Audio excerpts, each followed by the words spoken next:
Oke, bismillahirrahmanirrahim. Assalamualaikum warahmatullahi wabarakatuh. Waalaikumsalam Waalaikumsalam warahmatullahi wabarakatuh. Ya, selamat pagi semuanya. Pagi. Pagi, Kak. Selamat pagi. Oke, sebelum memulai pembelajaran hari ini, alangkah baiknya kita berdoa terlebih dahulu ya. Silahkan ketua kelasnya memimpin doa. Apakah ketua kelasnya udah datang? Ada Kak. Marilah kawan-kawan sebelum memulai pelajaran hari ini alangkah baiknya kita berdoa. Berdoa dimulai. Berdoa selesai. Memberi salam. Assalamualaikum warahmatullahi wabarakatuh. Assalamualaikum warahmatullahi wabarakatuh. Waalaikumsalam warahmatullahi wabarakatuh. Ya teman-teman, bagaimana kabar kalian hari ini? Udah ngantuk ya? Alhamdulillah baik, Kak. Alhamdulillah.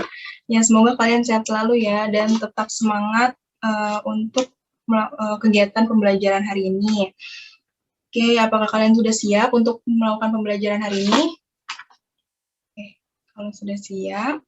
Jadi hari ini kita akan melanjutkan materi sistem regulasi seperti yang kemarin sudah pertemuan pertama. Kalau sekarang kita akan masuk ke pertemuan yang kedua, yaitu mengenai sistem endokrin. Jadi di sistem regulasi itu kan ada 3. Yang pertama ada sistem saraf, kemudian ada sistem endokrin, dan juga yang terakhir nanti ada sistem indera, seperti itu. Oke, kita langsung masuk ke pembahasannya. Jadi hari ini kita akan review kembali ya mengenai sistem saraf yang kemarin, nanti akan dilanjutkan ke sistem endokrin. Nah, jadi untuk pembahasan hari ini yaitu tentang sistem regulasi atau koordinasi. Nah, tujuan pembelajarannya ada menjelaskan struktur dan fungsi sel pada sistem saraf manusia. Nah, coba kalian lihat pada layar HP atau layar laptop kalian, coba kalian jelaskan ini kalian di sini terdapat gambar apa aja nih? Belajar. Bangun tidur. Ya, bangun tidur. Terus yang lain, kira-kira ada gambar apa aja nih? Dengar musik. Iya, mendengarkan musik. Betul. Bunga. Nyium bunga. Yang terakhir, gambar laki-laki dengan memiliki brewok atau kumis ya. Nah, untuk melakukan ini semua, kayak seperti membaca buku, mendengarkan musik, mencium bunga, kemudian memiliki kumis, itu tuh kumis pada laki-laki ya, itu semua ada sistem pengaturnya. Nah, sistem pengaturnya pada tubuh itu yang disebut sebagai sistem regulasi atau koordinasi. Jadi, ketika kita, misalnya kita membaca buku, apa yang kita lihat di buku itu nanti akan ditransfer ke otak. Jadi ketika kita membaca buku nih, kita itu jadi tahu gitu, karena rangsangan yang kita baca pada buku akan diteruskan ke otak. Nanti ketika di otak itu akan diolah, kemudian baru kita bisa mengerti apa yang kita baca, apa yang kita lihat gitu ya, misalnya gambar apa. Nah, begitu juga dengan mendengarkan musik gitu. Jadi ada rangsangan suara yang kita terima di kuping itu nanti akan diteruskan dulu terlebih dahulu ke otak. Kemudian nanti kita tahu nih sebenarnya ini tuh apa yang kita dengar gitu ya, apa yang kita dengar, terus lagunya seperti apa kalau kita mendengarkan lagu gitu. Semua itu diatur oleh tubuh. Nah, oleh karena itu termasuk ke dalam sistem regulasi atau koordinasi. Nah, di sini ada sistem regulasi terbagi menjadi 3 ya. Ada sistem saraf, sistem endokrin atau hormon, dan juga ada sistem indera. Yang pertama ini ada sistem saraf, jadi sistem yang memiliki 2 fungsi, yaitu sebagai penerima dan penghantar rangsang ke seluruh bagian tubuh, serta memberikan tanggapan terhadap rangsangan tersebut. Jadi contohnya seperti ini. Misal kulit kita itu terkena panas, misal kulit kita terkena panas. Nah, sebagai penerimanya itu kan kulit. Jadi kulit ini menerima panas dari luar, kemudian kulit ini akan menghantar rangsangannya ke seluruh bagian tubuh. Nah, kemudian nanti ketika kulit kita ini menyentuh panas, apakah reaksi yang akan kita lakukan? Apakah kita ya biarin aja gitu terkena panas, ataukah kita nanti akan menghindar dari panas tersebut? Nah, gitu. Jadi kalau sistem saraf itu nanti ketika kita terkena sesuatu yang ada pada kulit sebagai penerimanya, kemudian nanti kulit itu akan menghantarkan rangsangannya ke seluruh tubuh, sehingga nanti tubuh ini akan memberikan tanggapan ya, atau memberikan respon gitu. Apakah kita harus menjauhi panas tersebut atau kita biarkan saja gitu. Seperti itu kalau fungsinya dari sistem saraf. Nah, sistem saraf yang pertama ada sel saraf atau neuron. Nah, yaitu menghantarkan impuls atau sinyal dari reseptor ke pusat saraf dan meneruskan ke efektor. Nah, pembahasan kita hari ini yaitu tentang sistem endokrin atau hormon. Nah, jadi sistem endokrin atau hormon ya, bisa disebut sebagai hormon juga, itu adalah suatu zat yang diproduksi oleh tubuh yang dapat menimbulkan efek fisiologis pada organ target. Jadi hormon yang dihasilkan oleh kelenjar endokrin tubuh dan ditransportasikan dalam aliran darah. Jadi fungsinya sistem endokrin ini apa? Atau sistem hormon ini, yang pertama mengatur kesetimbangan cairan tubuh dalam proses homeostatis, yaitu ada nutrisi, metabolisme, kesetimbangan garam, dan lain-lain. Nah, yang pertama ini ada kelenjar hipofisis. Yang pertama, kelenjar hipofisis, yaitu disebut juga sebagai master of gland, karena banyak mengekspresikan hormon dan memengaruhi kerja hormon yang dihasilkan kelenjar lain. Nah, kelenjar hipofisis dibedakan menjadi 3, yaitu ada hipofisis anterior atau depan, hipofisis posterior atau belakang, dan juga hipofisis intermedia. Nah, ini ada hipotalamus. Nah, di sini nih letak dari kelenjar hipofisis gitu ya. Nah, hormon apa saja sih yang diproduksi oleh kelenjar hipofisis ini? Yang pertama ada hormon somatotrof, yaitu berperan dalam pertumbuhan tulang manusia. Kemudian ada hormon tirotrof, yaitu mengatur pertumbuhan dan fungsi kelenjar gondok atau kelenjar tiroid. Kemudian ada hormon gonadotrof, yaitu pada wanita terdiri dari FSH, merangsang pematangan sel telur, dan LH, kemudian merangsang pematangan sel gonad, sedangkan pada pria terdiri dari FSH yang merangsang terjadinya spermatogenesis, dan hormon luteinisasi merangsang untuk menghasilkan testosteron. Kemudian kalau hipofisis posterior ada ADH dan juga ada oksitosin. Kalau hipofisis intermedia itu ada hormon yang dihasilkan adalah FSH yang mempengaruhi warna kulit seseorang. Nah, ini adalah gangguan pada hormon pertumbuhan ya. Hormon pertumbuhan itu kan di hipofisis tadi itu. Yang pertama ada dwarfisme. Itu adalah ciri-cirinya tubuhnya itu dia akan memendek, terjadi akibat hiposekresi hormon pertumbuhan. Kemudian ada gigantisme, yaitu cirinya itu pertumbuhan yang berlebihan, terjadi karena hipersekresi, kelebihan hormon pertumbuhan pada masa anak-anak. Jadi tinggi ya, itu memiliki tinggi yang sangat tinggi. Kalau akromegali itu adalah biasanya terjadi pada orang dewasa, yaitu pembesaran rahang pada wajah terjadi karena hipersekresi hormon pertumbuhan pada orang dewasa. Nah, kalau selanjutnya, kelenjar yang kedua yaitu ada kelenjar tiroid dan paratiroid. Jadi kelenjar tiroid ini sering disebut sebagai kelenjar gondok yang letaknya di bawah jakun biasanya. Jadi diingat-ingat ya, kalau misalnya kelenjar hipofisis tadi banyak sekali hormon-hormon yang diproduksi.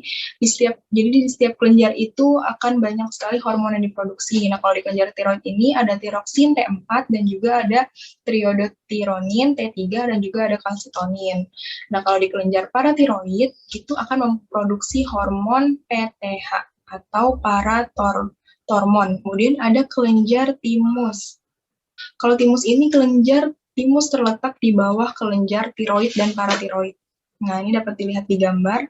Kalau kelenjar tiroid di sini, di leher gitu ya, kalau pada cowok di bawah jakun, itu ada kelenjar tiroid. Nah, kalau misalnya kelenjar timus itu ada di bawah kelenjar tiroid dan juga paratiroid nih di sini. Nah, jadi kelenjar timus itu menghasilkan hormon timosin yang berfungsi sebagai sistem imun atau sistem kekebalan tubuh.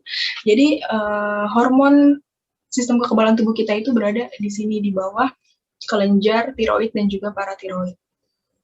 Nah, selanjutnya ada kelenjar anak ginjal atau adrenal. Itu terletak pada bagian katup di setiap ginjal. Nah, kelenjar ini menghasilkan hormon glukokortikoid yang berfungsi menaikkan kadar glukosa darah dan merubah glikogen menjadi glukosa.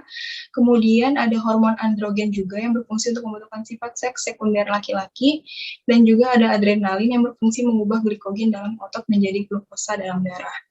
Nah, diingat ya, kalau misalnya kelenjar anak ginjal itu menghasilkan hormon glukokortikoid, androgen, dan juga adrenalin. Kalau timus itu menghasilkan hormon timosin. Nah, selanjutnya ada kelenjar pankreas. Kelenjar pankreas atau Langerhans itu terdapat pada pulau-pulau Langerhans. Ya, jadi kelenjar pankreas ini menghasilkan hormon insulin dan juga hormon glukagon. Nah, kalau insulin sendiri berfungsi mengubah glukosa menjadi glikogen, dan hormon glukagon itu mengubah glikogen menjadi glukosa. Nah, itu terjadi di kelenjar pankreas. Nah, yang terakhir ini ada kelenjar gonad. Nah, di mana kelenjar gonad ini tuh hormon yang dihasilkan kelenjar gonad dinamakan hormon gonadotropik. Yaitu kalau pada laki-laki itu alat kayak hormonnya itu adalah testis, di mana testis ini adalah menghasilkan hormon testosteron yang berperan dalam menentukan ciri-ciri pertumbuhan kelamin sekunder laki-laki kayak tadi.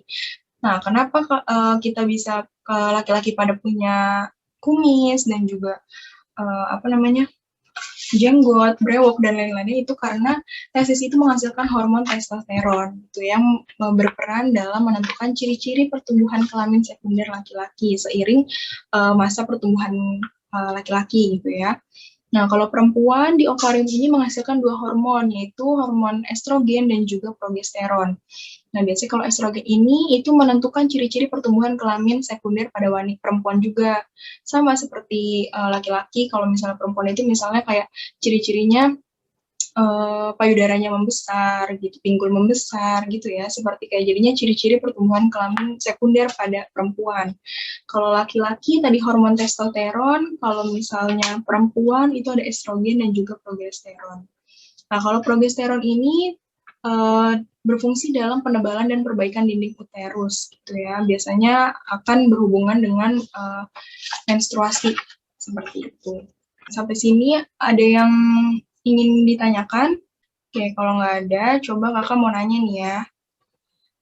Tadi kan kita sudah belajar tentang sistem endokrin ya, atau sistem hormon. Nah, tadi yang sudah dibahas itu terdapat kelenjar apa aja. Tadi kan ada banyak tuh. Nah, coba ada yang bisa nyebutin nggak? Yang tadi kita udah bahas itu ada kelenjar apa aja? Kelenjar tiroid. Lalu? Hipofisis. Iya, hipofisis. Terus? Timus. Timus, betul.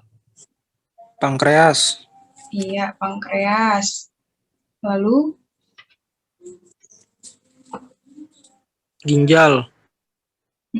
Ada kelenjar anak ginjal, betul.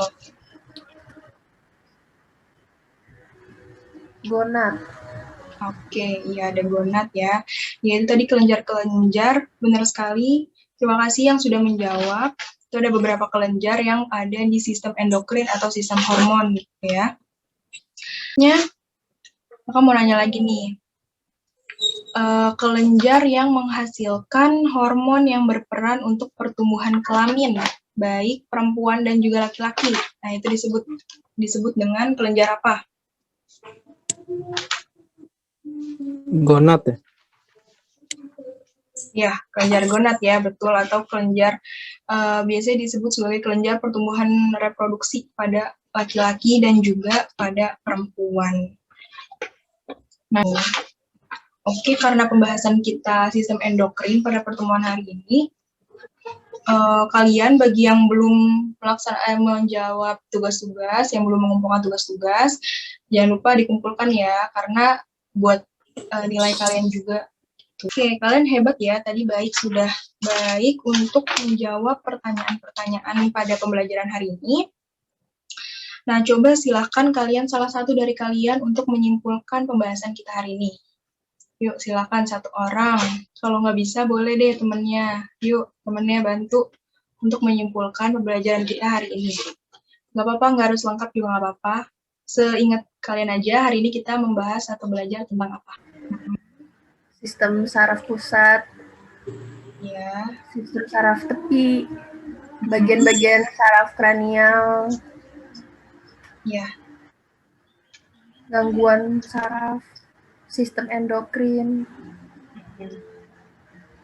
ya. Iya Betul kan? sekali. Iya. Terima kasih ya Sekar, Yanto, dan yang lainnya yang sudah aktif pada hari ini. Oke, sampai sini ada yang ingin ditanyakan? Jika tidak ada, Nggak ada, Pak. oke, untuk pertemuan hari ini sampai di sini dulu ya. Jangan lupa materi hari ini kalian catat, kalian review, kalian baca kembali supaya makin ingat gitu ya, nggak lupa sampai nanti menjelang UAS gitu. Jangan lupa di-review kembali. Dan kakak mau ngingetin kalian tetap semangat terus, jangan lupa jaga kesehatan juga ya. Untuk pertemuan selanjutnya kita akan membahas tentang sistem indera. Oke, terima kasih 11 IPS 4 yang sudah menyempatkan waktunya untuk bisa join di Zoom meeting ini. Sebelum menutup pembelajaran hari ini, silahkan ketua kelas ditutup dengan doa. Marilah kawan-kawan sebelum mengakhiri pelajaran hari ini, alangkah baiknya kita berdoa. Berdoa dimulai. Berdoa selesai, memberi salam. Assalamualaikum. Assalamualaikum. Assalamualaikum warahmatullahi wabarakatuh.